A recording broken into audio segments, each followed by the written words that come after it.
Peace and Islam. Welcome unto the Amexem-Moor-Empire, Moore's Internet Televideo Network, or M.I.T.N for short, which is a part of the Imperial Broadcasting Agency. Today's date on the Amexem-Moor calendar is Peace Day, the 22nd of Mashtaba, the year 301, 630, for the record. I am the Noble Tinawat Il, and I serve as the lead video broadcast agent. I shall be a hostess for this video broadcast segment. This is segment 21 of the Amexem-Moor-Empire perspective, and it's entitled Silver Crisis. So with that, it is my honor to welcome back to our segment His Imperial Majesty and an Enu El Bey. Peace and Islam, Your Imperial Majesty. Peace, heaven, light, Islam, Novatina, good to see you. How are you faring this evening? Islam likewise, and gratitude for asking. All is well. I'm trusting all is well with you likewise, Islam. Islam, I give thanks. All is truly well. What exactly do you want me to cover? You said silver prices. What exactly do you want to know? Islam. So the question is, why does the Amexem-Moor-Empire monitor silver prices so closely and intensely? Islam. Islam. All right, because of Article 6 of the Amexem-Moor-Empire Constitution, platinum, gold, and silver are the lawful mediums of exchange within the Amexem-Moor-Empire to convey title, to acquire property, to allow folks to engage in good commerce and trade. That is honorable, right, and just. And we don't do anything that's tied back to debt. We don't have credit within the Amexem-Moor-Empire. Banks are not constitutionally unlawful within the Amexem-Moor-Empire. So we deal only in actual substance. So as a consequence of this, we monitor what's happening with gold and silver and platinum all across the planet, because the quote-unquote international price setting of silver for interjurisdictional trade is set elsewhere. We monitor how things get set. There's psychology behind those prices being set. So we monitor a wide variety of actions all across the planet in all manner of commerce, trade, discourse, and international discourse, which is why we have so many briefings every day. And we have the general briefings, the commerce and trade briefings, the imperial security briefings. Activities happen all across the planet nonstop, and these things can impact supply routes, supply chains, and a whole host of things that impact populations. And as a result of that, it can pinch things in one place, loosen things in the other, and that can cause ebb and flow of monies and demand, and that will impact the quote-unquote silver price that gets set. And because of that, that impacts the international buying power of the silver that we collect monthly from business taxes, from monthly contributions from all of us nationals, and even allows us to determine what will be the budget item acquisition priorities. What we're going to buy first and why are we buying it?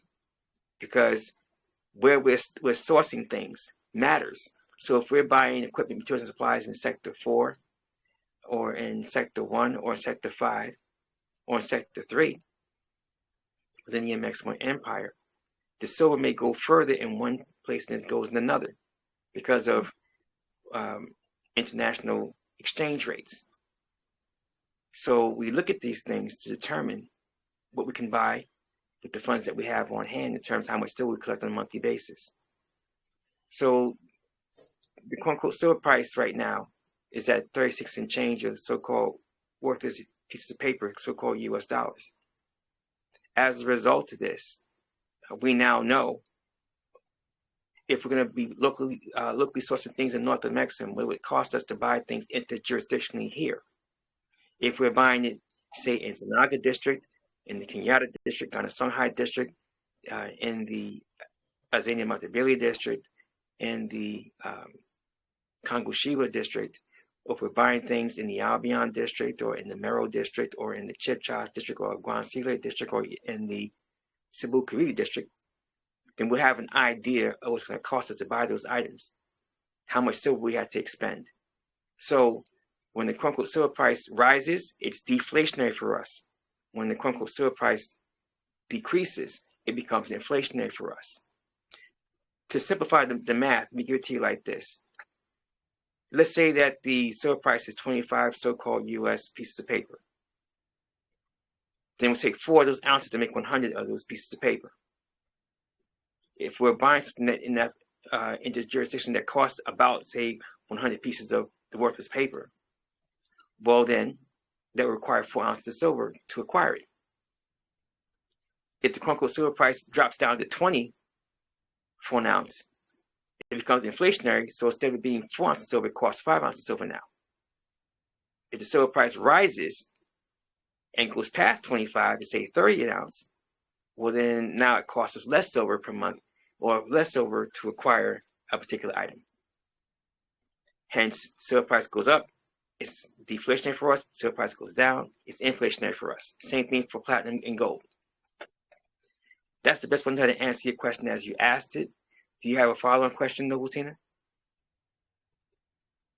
Hussein Islam, Your Majesty, that shall suffice for this segment. I do not have a follow-up question. Islam. So once again, I thank you for taking the time. So on behalf of the Morse Internet Televideo Network, our audience and myself, gratitude, Your Majesty, for answering the question that we had on this segment today. Islam. Most welcome, Islam. Islam. And to our wonderful audience, for more information regarding the Amexem-Moor-Empire, imperial government, operations down to the local level, contact is available through the website that we influence. It is modernmoremonarchy.squarespace.com. That website again is modernmoremonarchy.squarespace.com. Please show us some love and leave a positive comment. Islam. I would appreciate it. We all would. And we say thank you in advance. We encourage you to share a link of this segment and all previous segments, please, with all of those who you associate with. And until next time, on behalf of the Imperial Majesty, all of our fellow Amexem-Moor-Empire nationals all across the planet, we say peace, great health, and prosperity upon all of you and upon all of us. And until next time, Islam.